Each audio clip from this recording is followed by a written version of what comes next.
दोस्तों, न्यायालय है जिला जज का और उस जिला जज के न्यायालय में कटघरे में खड़ा एक आदमी जिसका नाम है सौरभ शर्मा, वो हाथ जोड़कर अपने प्राणों की भीख मांग रहा है और सामने बैठी महिला जज उसको बड़े गौर से देख रही है और कुछ सोच रही है। नमस्कार दोस्तों, मैं आपका दोस्त अनिरुद्ध कुमार इस समय आपके सामने फिर एक सच्ची कहानी लेकर के आया हूँ और मुझे उम्मीद है कि ये कहानी आपको बहुत पसंद आएगी। दोस्तों, सौरभ नाम का एक लड़का किरण नाम की एक लड़की से शादी करता है और वो किरण नाम की जो लड़की थी वो बेहद पढ़ने में होशियार थी और अपना आगे की पढ़ाई कर रही थी। वो कंपटीशन एग्ज़ाम की तैयारी कर रही थी ताकि उसका कहीं ना कहीं सिलेक्शन हो जाए। दोस्तों, जब उन दोनों लोगों ने आपस में शादी की तो पहले तो उनका जो वैवाहिक जीवन था बड़ा आराम से चलने लगा, किसी तरीके की कोई दिक्कत नहीं थी। लेकिन धीरे धीरे समय बढ़ता गया और जो सौरभ शर्मा था उसकी आदतें खराब होती चली गई।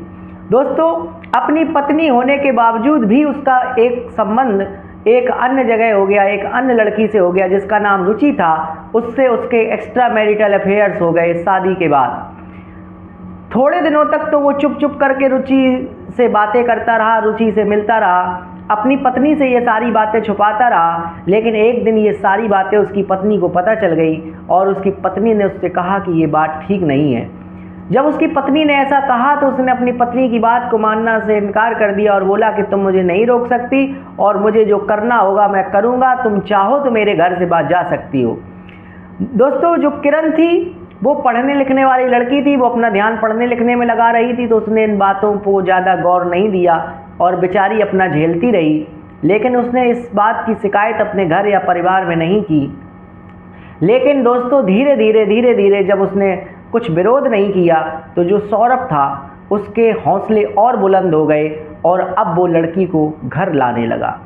जब ये बात किरण ने देखी तो उससे ये बर्दाश्त नहीं हुआ और एक दिन इसी बात को लेकर के झगड़ा हो गया। दोस्तों, जब इस बात को लेकर के झगड़ा हो गया तो सौरभ ने कहा कि मैं अब तुम्हारे साथ नहीं रहना चाहता, अब मैं तुम्हें तलाक दूंगा। और अपनी तरफ से सौरभ ने जिला न्यायालय में तलाक की अर्जी दी और उन दोनों का तलाक हो गया। अब जो सौरभ था वो उस रुचि के साथ रहने लगा और अपना जीवन बिताने लगा और जो उसकी पत्नी थी वो अपने मायके में जाकर के रहने लगी और पढ़ाई लिखाई करने लगी। दोस्तों, समय गुजरता गया, समय को कुछ और ही मंजूर था। उस लड़की पढ़ाई में इतनी अच्छी थी कि उसने जो जज की परीक्षा होती है उस जज की परीक्षा को पास कर लिया और इसके बाद उसकी ट्रेनिंग हुई और ट्रेनिंग होने के बाद उसको न्याय अधिकारी बना दिया गया। अब उसका काम था कि वो लोगों को न्याय दे। इस घटना को बहुत साल हो चुके थे। तभी अचानक से एक दिन क्या होता है कि जो सौरभ है और जो रुचि है ये दोनों आराम से रह रहे होते हैं। तभी एक दिन उस रुचि का मर्डर हो जाता है। अब वो मर्डर किसने किया इस बात की कोई पुष्टि नहीं होती है तो पुलिस सौरभ को उठा ले जाती है और ये देखती है कि क्या क्या सबूत सौरभ के पक्ष में है। तो बहुत सारे सबूत सौरभ के पक्ष में पाए जाते हैं क्योंकि जो सारे सबूत थे वो सौरभ के पक्ष में थे, क्योंकि सौरभ ही उस दिन उसके संपर्क में था, सौरभ ही उसे होटल में लेकर के आया था और इसके बाद उसका मर्डर हो गया। कैसे हो गया, क्या हो गया, इसके बारे में सौरभ को खुद नहीं पता था।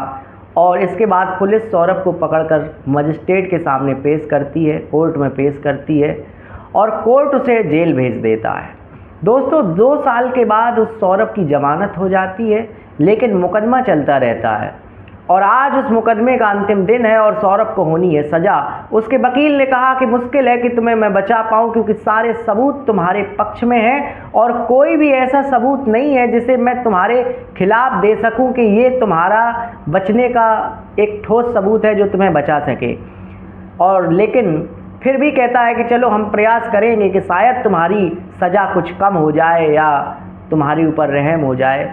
ऐसा कहकर के सारे लोग और उसके घर परिवार और वकील और गवाह सब कोर्ट में पहुंचते हैं और जैसे ही कोर्ट में पहुंचते हैं तो हो जाते हैं वो हैरान, क्योंकि जो सामने जज बैठी थी वो कोई और नहीं उसकी वही पत्नी थी जिसको कि उसने कुछ वर्षों पहले प्रताड़ित करके छोड़ दिया था और आज वो उसके सामने जज बनी बैठी थी और फैसला उसी के हाथ में था, उसकी ज़िंदगी उसी के हाथ में थी। और जैसे ही उसने अपनी पत्नी को देखा तो वो घबरा गया और हाथ जोड़ लिए और उस पत्नी को देखे ही जा रहा था। उसकी पत्नी भी उसे देख रही थी और वो समझ गई कि क्या मैटर है क्या नहीं है। ऐसा करने के बाद दोस्तों इसके बाद होता ये है कि उसने उसको देखा तो कहा कि चला, उसके वकील ने उसको दलीलें दी कि साहब ऐसा है वैसा है। तो महिला जज कहती है कि चलो मैं 1-2 तारीख और आगे बढ़ा देती हूँ, अगर आपके पास आपके बचने का कोई उपाय हो तो आप उसे पेश करें और मैं भी इस फाइल की जांच कर लूँ और अच्छे से, और ये देख लूँ क्या और कोई सबूत इस विपक्ष से, क्या सौरभ कोई और भी सबूत पेश करेगा जिससे कि उसका बचाव हो सके। मैं आपको 2-3 तारीखों की मोहलत देती हूँ। दोस्तों 2-3 तारीखों की उसने मोहलत दे दी और उसने अपने मुंशी से उस सौरभ के पास अपना नंबर भिजवाया और कहा कि सौरभ से कह देना कि मुझसे बात कर ले।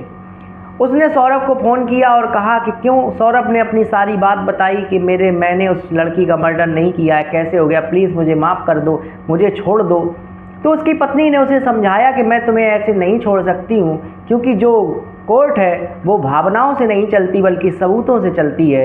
अगर तुम कोई ऐसा सबूत ले आओ जो तुम्हारी बेगुनाही का सबूत दे तो शायद मैं तुम्हें छोड़ भी सकती हूँ, लेकिन इस तरीके से मेरा छोड़ना, क्योंकि मैं एक पद पर हूँ और पद पर रहते मैं अपने निजी लाभ के लिए ऐसा नहीं कर सकती हूँ।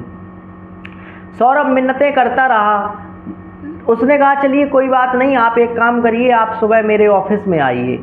वो उस ऑफिस में पहुंचता है और फिर से अपनी बात को दोहराता है कि मैं निर्दोष हूँ। जब वो बिल्कुल आश्वस्त हो जाती है, उसे लगता है कि इसकी आंखों में सच्चाई है, इसने कोई पाप नहीं किया है, तो वो सौरभ से कहती है कि ठीक है मैं तुम्हें बचा तो लूँगी, लेकिन ये बात तुम किसी को बताना नहीं। दोस्तों हम कोर्ट की इज्जत करते हैं, हम कोर्ट का सम्मान करते हैं, हम कोई ऐसी बात नहीं कहना चाहते जिसमें कि कोर्ट की जो मर्यादा है उसको ठेस पहुँचे।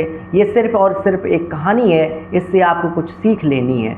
दोस्तों वो कहती है कि हम ऐसा कुछ देखते हैं तुम्हारी फाइल में जिससे तुम्हें बचाया जा सके, लेकिन इस बात का तुम जिक्र कभी जीवन में किसी के सामने मत करना, क्योंकि अगर तुमने ऐसा किया तो फिर तुम्हारे लिए उल्टा हो जाएगा।